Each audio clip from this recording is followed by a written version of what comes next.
Hey guys, tonight we find ourselves cozying up with a tale that might make you reconsider any dreams of grandeur or royal ambitions. We're diving into a world where the glint of a crown could barely mask the pratfalls of palace life. You probably won't survive this, metaphorically speaking, of course, as we share the most cringeworthy, face-palm-worthy royal deaths in history. Think of it as a historic blooper reel, but for monarchs.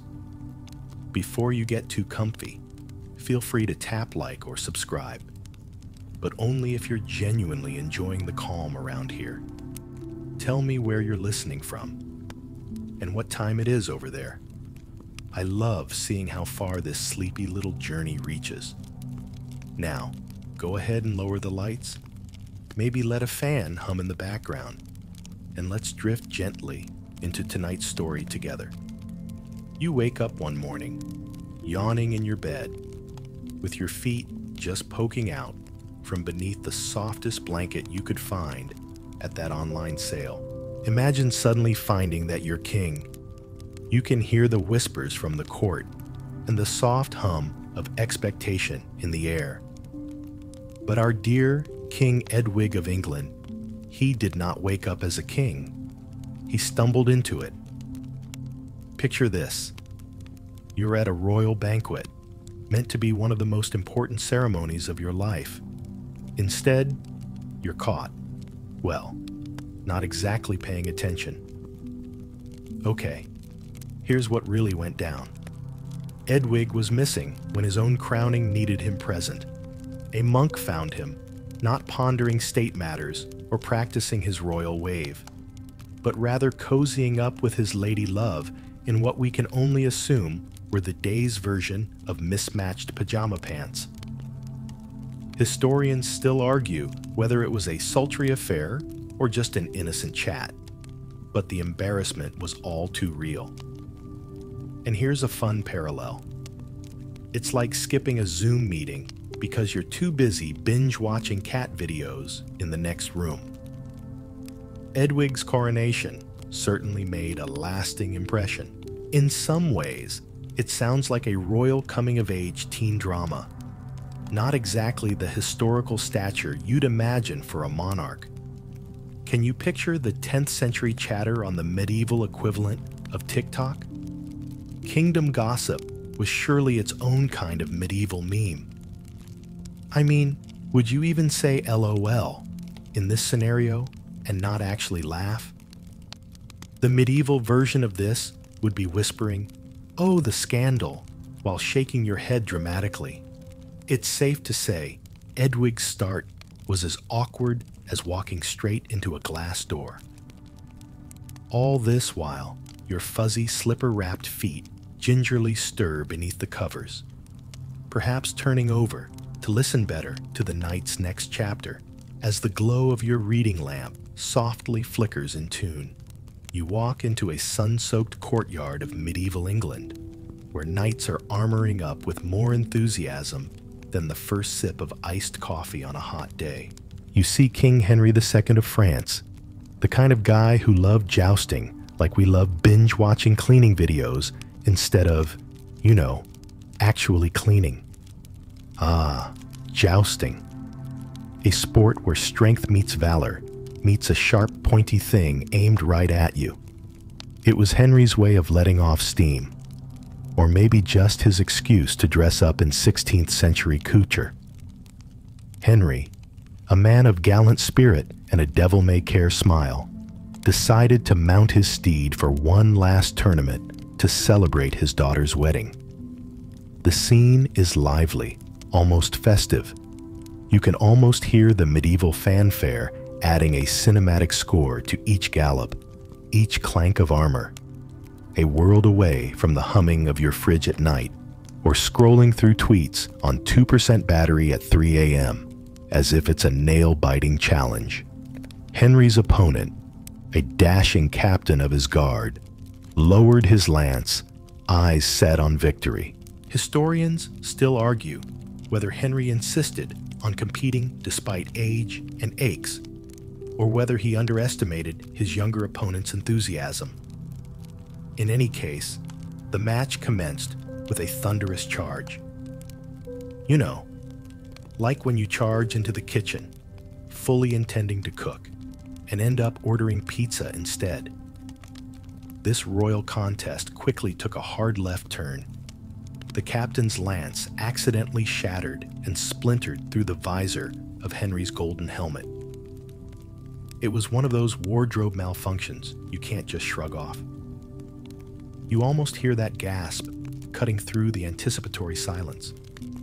The king, unable but to step back, a little cooler, but infinitely more tragic than our hero's woeful landing on replay, endlessly circulating on the Versailles Vine compilations of today. Despite the best efforts of the era's medical minds, King Henry soon succumbed to his injury. The court was left in mourning, contemplating the unpredictable bedfellow that risk truly is. It hangs in the air like the clinking of glasses in a half-finished toast, the clumsy elegance of a jester bowing beneath the stars on a cobblestone night. You walk through the shadowed halls of a medieval castle, feeling the cool stone under your fingertips, each echo of your footsteps like whispers of history itself. Tonight's tale finds you in the court of England, pondering one of the murkiest mysteries, a right old whodunit fit for a medieval detective series.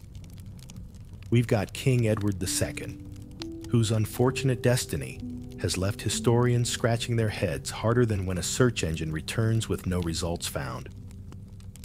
It's 1327, and Edward, having been deposed, was imprisoned in Berkeley Castle, only for whispers to spread that he met an untimely end. Talk about a regally rotten deal. Theories flew faster than notes passed in class, claiming all kinds of nefarious plots. But here's the kicker. Historians still argue whether it's true that Edward was assassinated by, wait for it, a red-hot poker. Seriously, it's the kind of detail that leaves you squinting at history books, wondering if you're reading medieval satire. Some say it was political conspiracy, while others speculate his death was staged to allow for a quiet retirement. It's like the Middle Ages equivalent of those old tabloid theories about celebrities faking their deaths to escape the limelight. Imagine it, the medieval Twitter threads alive with speculation. Did he or didn't he? As you nestle deeper into your blanket under the drone of your fan, you can almost sense the corridors of power vibrating with secrets, each shadow almost a smirk. It's a tale with more layers than your phone's photo album. Complicated, baffling, and a little bit thrilling. Mystery still hangs over Edward's story, like that unanswered question life's busy ignoring. Was it truly betrayal from within, or simply a tale spun through years, like the yarn your grandma still promises to knit into something cozy?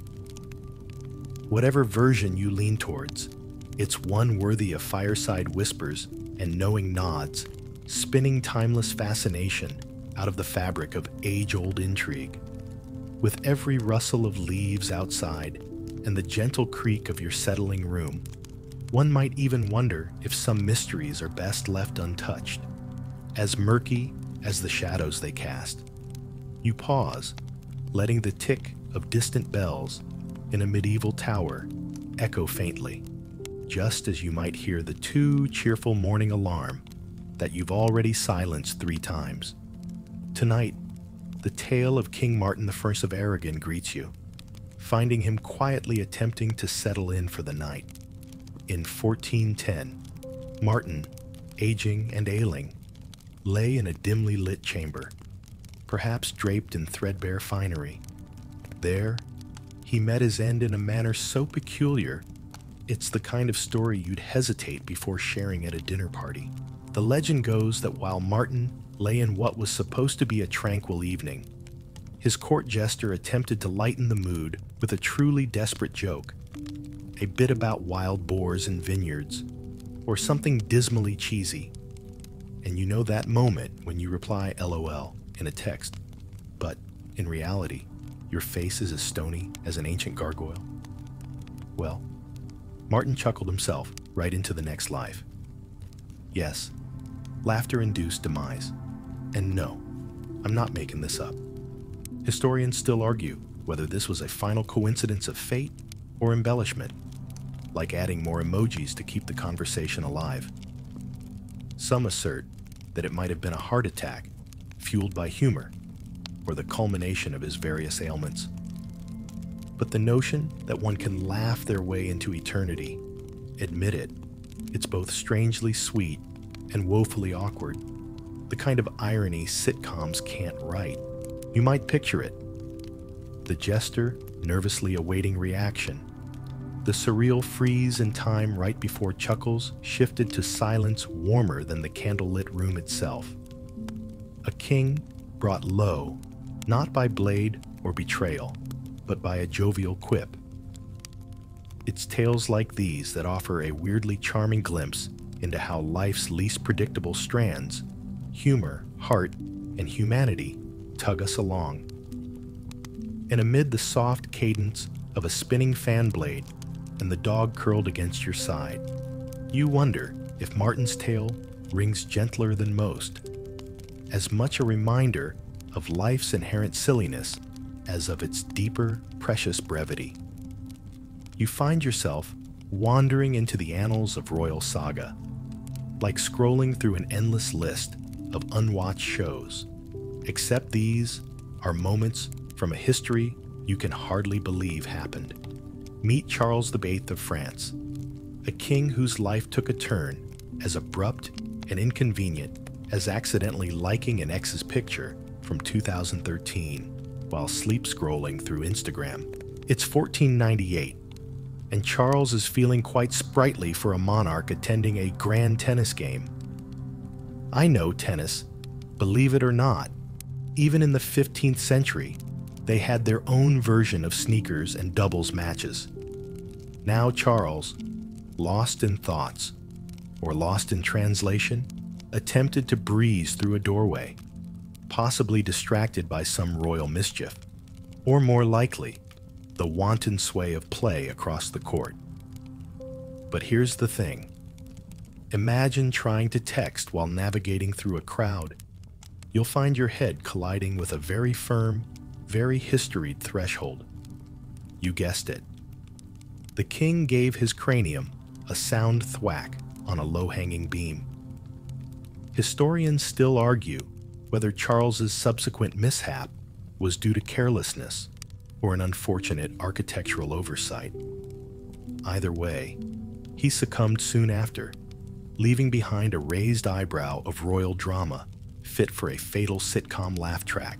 It just proves that even kings aren't immune to the classic foot and mouth, or rather, forehead to beam moment. In this day, such a moment might get caught on surveillance, or, worse, become a meme.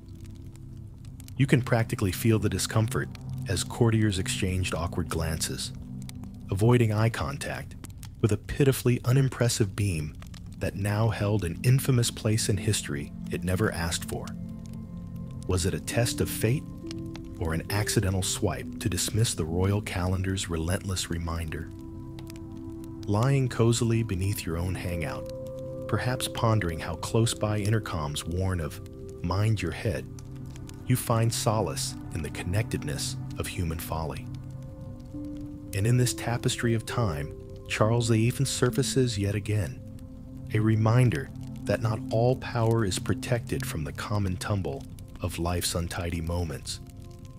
It's easier to drift off to a dream of more competent royal entrances, sharing a quiet laugh beneath the ceiling's gentle sway. You settle deeper into your blanket, imagining the tap-tap-tap of rain against castle windows, a soothing cadence to the latest chapter in our cozy narrative. We venture now to one frigid battlefield where a king by ambition, Sweden's ambitious Charles XII, met his bittersweet end. It's 1718, and as you might picture yourself on a couch surrounded by half-read books, Charles found himself enveloped not in pages, but in the unforgiving elements during the siege of Frederickston. The biting wind must have felt like the chill down your spine when you remember you have an early morning meeting after a late-night binge. As Charles inspected the trenches, determined, proud, his focus as tight as a deadline, an unexpected moment caught him unguarded. A musket ball, from whence remains debated more fervently than timescales on unsent emails, struck him dead. Historians still argue whether the shot came from the enemy or from a far more insidious level of intrigue within his own ranks. The dispute echoes like mysterious pings from a group chat you swore wasn't muted. Whatever the truth, the tale has a certain brutal melody, a final note fiercely discordant, yet oddly inevitable. You sense the weight of silence that must have fallen over those assembled, soldiers at arms, gazing at their fallen steely commander with shaken resolve like the silent indignation as your phone's battery gently ebbs away to 0%. For Charles, the snow-softened battlefield turned into his unexpected final rest, a cloak of white covering ambitions as broad as those of any aspirant crowned under northern skies. The universe, ever practicing its impartial sense of timing, reminds you of the delicate weave of power and destiny, complex as the pattern of stars only visible on the clearest nights. And as the ambient hum of the night draws you nearer to sleep, the modern hum, reverberating like ancient horns across ancestral glades, you rest easy with the realization that ambition, no matter how vast, is always one thread, woven alongside caution and fate. You can almost hear the rustle of world-shaping decisions tucked amongst dreams of silent, snowfall-kissed endings. You find yourself nestled in a warm cocoon of blankets, the fan's soft whir harmonizing with tales of imperial grandeur that now guide us into a far-off realm. Our next story whiskies you straight into the Mughal Empire, where, in 1628, the world stage was set for a tragedy replayed seepingly, dramatic, yet undeniably awkward. Shah Jahan, known largely for commissioning the Taj Mahal, nearly met an ironic fate before his famous monument could become a testament to love eternal. Picture this: attending a moonlit feast, food and music swirling in the air, like a Spotify playlist on a calm, dreamy loop. The festive atmosphere, blending celebration with culinary delights, seemed perfect until it was not. At the feast, a calamity befell Prince Khurram, as Shah Jahan was then known, overindulging in what sounds like every foodie's siren song, pickled treats. Suspected to have been poisoned with tempting flavors too tangy or treacherous, it frittered away at his stomach in the way emails sometimes eat into your energy reserves on a lazy Sunday morning. Historians still argue whether it was a culinary accident or a shadowed attempt to stave off his future rise. The echoes of that night remain as perplexing as mysterious, unsent texts that relentlessly nag until opened. Prince Khurram survived, ultimately achieving renown and transforming memory from bitter mishap to a destiny fulfilled beyond half-eaten scenarios. Imagine the slow, trembling taste testing for each dish, the unspoken camaraderie of courtiers eyeing each mouthful, wondering softly if there's ever true safety even in the heart of splendor. It's like as if every cookie you reach for at midnight needed a royal tester. In hindsight, enough to leave your sense of fragrant anticipation slightly unnerved. Lulled by muted notes of resonance, you feel, perhaps, the stories of old pull you further into a dreamscape where spoons and swords, share an equally precarious grip on history. It leaves you gently reconciled, pondering a life where poison shares tapestry space with passion, offering rueful reminders how shifts in fate can quietly bridge night and day with profound symbolism, tucking turbulent tales back within the serenity of moon-touched peace. You let the stories swirl around you like mist from a dream, settling into the quiet comfort between wakefulness and slumber. In this space, we drift to the Ottoman Empire, where reigning amid splendor and cunning was often not for the faint-hearted. Welcome to the tale of Sultan Murad III, whose final act intertwines with a chapter both regal and relatable if you've ever faced the after-effects of overindulgence. It's 1595, a time when the court life thrummed with the rhythm of grand feasts, music, and intrigue, akin to scrolling through apps while nursing an impressively large coffee. Sultan Murad III, not unlike a modern devotee at an all-you-can-eat buffet, adored the culinary delights almost as much as he reveled in achieving a substantial empire. On this particular evening, tales say his love affair with opulent dining took a turn towards the less celebratory. Historians still argue whether it was the excess of past glories that took its toll or a more sinister plot masked behind midnight delicacies. Some suggest he succumbed merely to the weight of excess, an unenviable mirror to the moment when opening yet another tab feels more like work than a swipe toward success. What's marvelous in moderation becomes fraught through overindulgence, illustrating that timeless wisdom, too often whispered yet so seldom followed. It's whispered that Murad's sudden demise, whether of indulgence or intrigue, left behind anticipations unspoken, just a lingering hint of a story that restarted without its sultan. Courtiers, realizing he was lost, could do little more than stand in disbelief, sparking private musings akin to opening a fridge repeatedly, hoping for inspiration not yet conjured. Wrapped in your own warm space, as threads of today and yesteryear weave together, you imagine how life's feasts, when sampled without awareness, offer a delicate reminder to savor when the world's generous table beckons.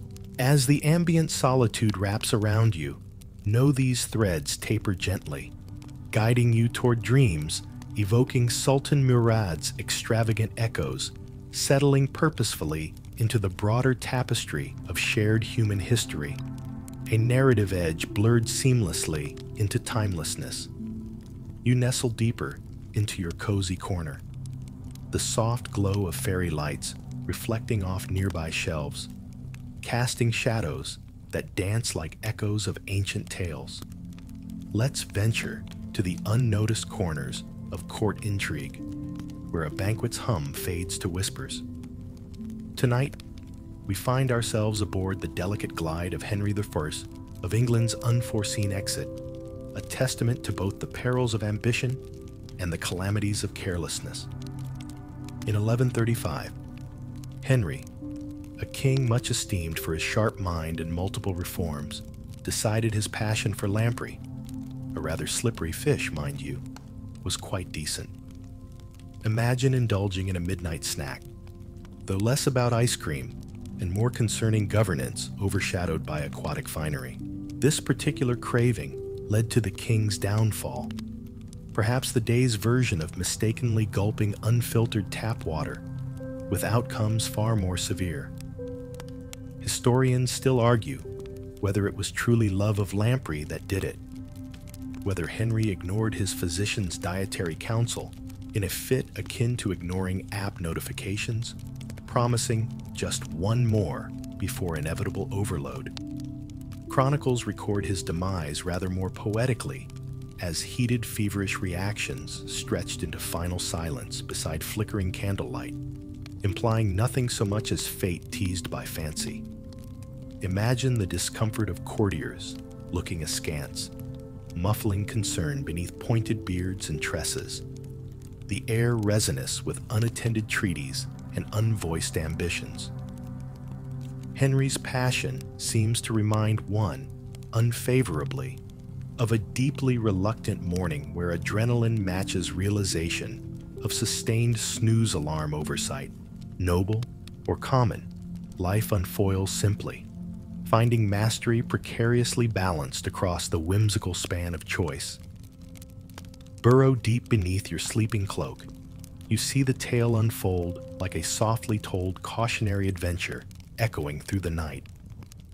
Henry I's relish turned esoteric misstep imparts a gentle reminder about temperance, a tapestry threaded through iterations of probability, fancy cuisine, and consequence-shaped repercussions. The lightest caress of this antique thread nudges you towards dreams interwoven with the messages of epochs past, cradling every dreamer within history's warmly forgiving embrace. You drift along this narrative night, the weight of the day easing like the gentle hiss of a kettle on a forgotten stove. We make our way to one more royal court, where grandeur and gaff often walked hand in hand. Lean in closer for the story of King James II of Scotland, whose own demise illustrates the curious complexity of both fate and folly. It's 1460, and in the heart of Scotland's turbulent mix of clans and claims, young King James, not unlike himself, stood vibrant and resolute. His pursuits focused on affirming strength, a characteristic necessary for a king still understood by today's quest for likes and fleeting fame. This vision took a bold turn at the siege of Roxburgh Castle, where great guns, a novelty as fascinating then as popping new tech now, held center stage. Lured by the theater of it all, James stood too enthusiastically close to one enormous cannon named the Lion.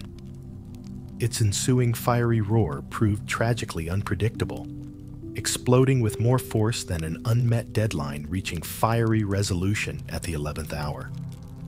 Historians still argue whether it was negligence in preparation or sheer misfortune that turned this display into display gone catastrophically awry. The sudden eruption left courtiers and soldiers momentarily immobile in shock, much like a group chat after someone posts an astonishingly out-of-touch meme. Even now, it highlights how thinly adventure's purposeful beckon can veil its perilous counterpart. For King James, the burst sealed his journey. Too late curate mistaken intent, yet pointedly illuminating sovereign responsibility inherently held. In this story, you sit, whispering as sleep gradually coaxes formality's cold shoulders beneath sleepy covers, finding comforting parallels in errant texts or artificial intelligence's open interpretation.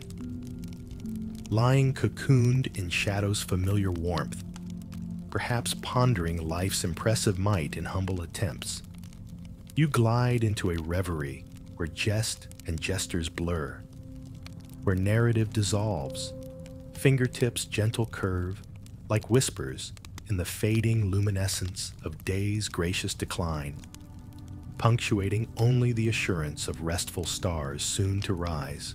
You sink into the inviting grip of your nest, the fan's lullaby mixing with faint street sounds, melting into a symphony designed to soothe and settle. Now, we tiptoe into the Baroque elegance of Russia, home to personalities as vivid as the snow is deep. Tonight, it's a winter evening, like those that stretch languorously across northern skies, reflecting our gaze for answers wrapped in furs. Let me guide you to Tsar Peter III, whose reign was short-lived yet bursting with operatic flair and folly. In 1762, Peter III, more engaged by marionette and theater and uniforms than diplomacy or governance, barely warmed the throne before his abrupt departure. a result of estrangement, both political and personal. While often described as hapless, his enthusiasm for the arts couldn't secure the support needed against the tide swiftly turning beneath his regal slippers. In a moment fit more for dramatic scenes than decisive history textbooks, his life becomes entangled in conspiracy threads. Some whisper Catherine, his ambitious empress, nudged destiny through means that echo unresolved disputes. Much like today's adventures, in whether influencers inspire actual trends versus algorithmic shadows. Historians still argue whether high-stakes political maneuvering led to Peter's murky end, or a more jejune conclusion befitting the spirit of Rococo misadventures. Imagine it, the kind of palace whispers where lines blur between lethal intent and comedic farce, punctuated not by orders, but emotional crescendos better fitting the theater than kingly courts. Picture Peter, a soul caught amid grand tales and greater orchestras, realizing too late how escapism's narrative transformed reality beneath gatherings huddled against candlelit disarray. It imparts each of us slight resolve to find balance in realms both imaginative and tangible when life poses the allure of grand acts, hoping they stay whimsical, leaving apotheosis rest among contoured cloth rather than in misguided realness. As dreams draw, you wrap snugly within the closeness time gracefully offers, spaces where logic laps gently upon shores of imagination's dance. Once rigid layers fluidly unfold, softening even as practicalities plot, nestling seamlessly mannered among life's softened cushioning as shadows drift unhurriedly in cathedral ceilings. Cocooned in your cozy nook, with fairy lights casting gentle halos across familiar shelves, we journey now to the shores of England. Picture the grand court, bustling with intrigue and ambition to match any binge-worthy series. Our tale centers on King William II, often called Rufus for his ruddy complexion, whose reign ended in an incident more ill-timed than a social media outage during a major event. It's 1100, and William finds himself in the New Forest, his heart perhaps light with the thrill of the hunt. That familiar canopy of leafy branches echoes a sense of endless opportunities, similar to opening a browser with endless tabs ready to launch. On this day, however, fate had subtly stitched its hand into the weave of activity, leading to a legendary mishap. Imagine navigating through a terrain fraught with both physical and perceptual pitfalls. Like clicking on a suspicious pop-up, one error could lead to complication. For Rufus, a sharp departure came forth unexpectedly from an arrow shot by a trusted nobleman, Walter Tyrrell. Whether ultimately accidental or veiled treachery is still debated among historians, whose arguments unfurl like possible plot lines in an unresolved series. You can sense the quickened panic beneath the thick canopy and hear the ensuing rumblings of the court. Was it truly just a mishap, or some hidden aspiration that played out in the shade of oaks? These musings persist, leaving the shadow of intrigue gently draping the branches of history that cradle our rest. It's the medieval equivalent of sending a risky text. Once released, the consequences lie beyond control, ultimately reshaping realms. The drama, whether pure chance or calculated gambit, reminds us how slender the divide between command and chaos can be, both in courts and one's own circle of influence. With night knitting tales into its cloak, the soft hiss of the past blends with quiet comfort, floating like the delicate fragrance of a hearth grand yet comforting, threading its calm into the gentle whispers of your dreaming twilight reverie. You nestle deeper into the warmth of your cocoon, just as shadows stretch and yawn their way across a landscape of fading light. Our next gentle journey brings us into the court of Byzantine Emperor Constantine V, a ruler whose reign was marked by both great accomplishments and peculiar endings as if plucked straight from a satirical stage play. In 775, Constantine, known for his military prowess and rigorous enforcement of iconoclasm, seemed sculpted for the annals of history. Yet irony's hand, ever keen to guide even emperors towards strange exits, fueled tales as unexpected as sliding bleary-eyed into a full inbox on a Monday morning. Traveling over the Bosphorus, Constantine's life took a turn ostensibly unforeseen, akin to discovering you've accidentally sent last night's wordless thoughts instead of a simple, coherent reply. Legends spin a curious narrative. While beset by dysentery, Constantine died in a setup straight from the realm of slapstick, a fall from the pit latrine leaving one to consider layers of symbolic ridicule. Historians still argue whether this circumstance was literal or metaphorical, a coarse comfort, yet one echoing with the timbre of life's own unexpected oddities. Picture the court's muted mortification, egged on as 19 shades of embarrassment, peppered with clandestine snickers in the chamber shadows. Oh, how that story must have echoed, like a meme gone viral, morphing through corridors typically shrouded in serious dispatches or affairs of statecraft. The tale would become the sort of history they don't teach in schools, but endlessly influences modern imaginations anyway. Now, consider the delicate overlay as you drift beside its foolish charm.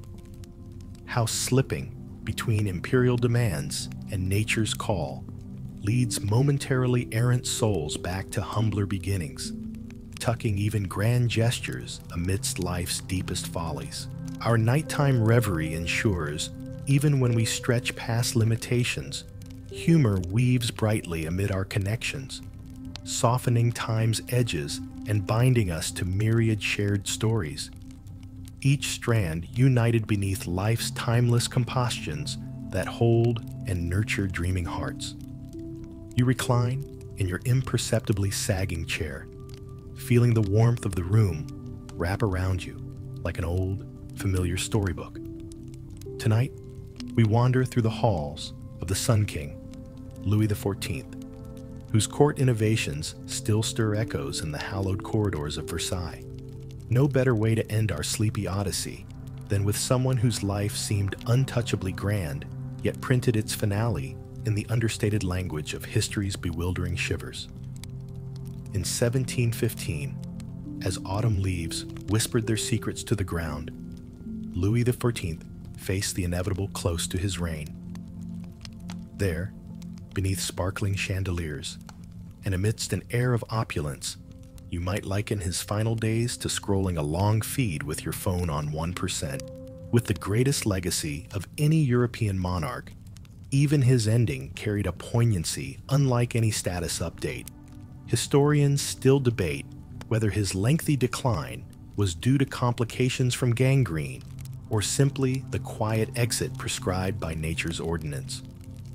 You can envision courtiers gathering in Versailles, their whispers weaving a tapestry of anticipation and fear, perched nervously at the edges of chairs more rigid than their convictions. Yet throughout, there lay stillness beneath the gilding, a reminder that even the mightiest kings meet destiny at the level of all men.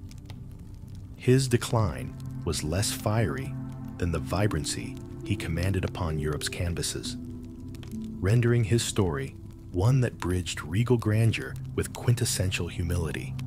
As golden vastness collapsed into twilight, Louis XIV rejoined the ordinary fold with dignity, surrounded by reverence. Your own surroundings seem to echo with the remnants of such reflections, leaving you drawn towards slumber's soft embrace while thinking of the regal figurehead passing beneath drifting wisps of rhetoric and reality. with every breath of history cloaked in stillness and every tale embroidered along timeless paths. You observe how all stories softly fold into dreams, your own sleep quietly picking up where others have left off, a gentle kaleidoscope fading into delightfully hushed horizons. Ah, dear listener, now in these quietly turning moments where stories have settled like the gentle dust motes dancing in the twilight, let's tenderly wrap up our historical meandering. You find yourself drifting amidst the gentle hum of what has been, a tapestry woven with humor, folly, and the unexpected turns of fate that entwined royals across centuries. Think of each tale like a warm, well-worn quilt, patterns and textures forming a patchwork memory, bearing the threads of emperors and kings who learned, sometimes the hard way, that their crowns could not shield them from the whims of life. So many found themselves pierced by not just arrows or ambitions, but woven deep into the very commonality that links us today, a shared humanity that persists beyond time.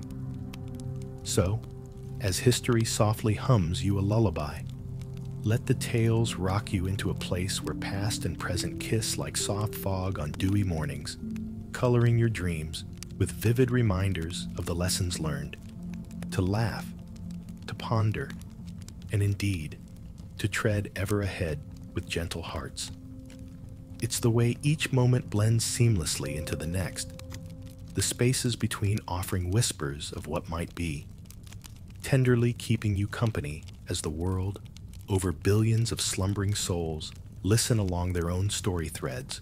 As your breathing becomes deeper and more even, let all worries loosen their grip, flowing away like waters meeting the evening sea. You repose now with tales nestled around you, images repositioning sweetly with every serene sigh. And finally, remember that what we've sewn together tonight is but one cadre of cozy tales from life's vast library, friendly echoes for when soft nights desire the embrace of fresh stories anew. So tuck yourself in and let whispers of history carry you on soft tendrils of woven repose. Dream well and truly until morning breaks once more upon the stories you carry in your heart.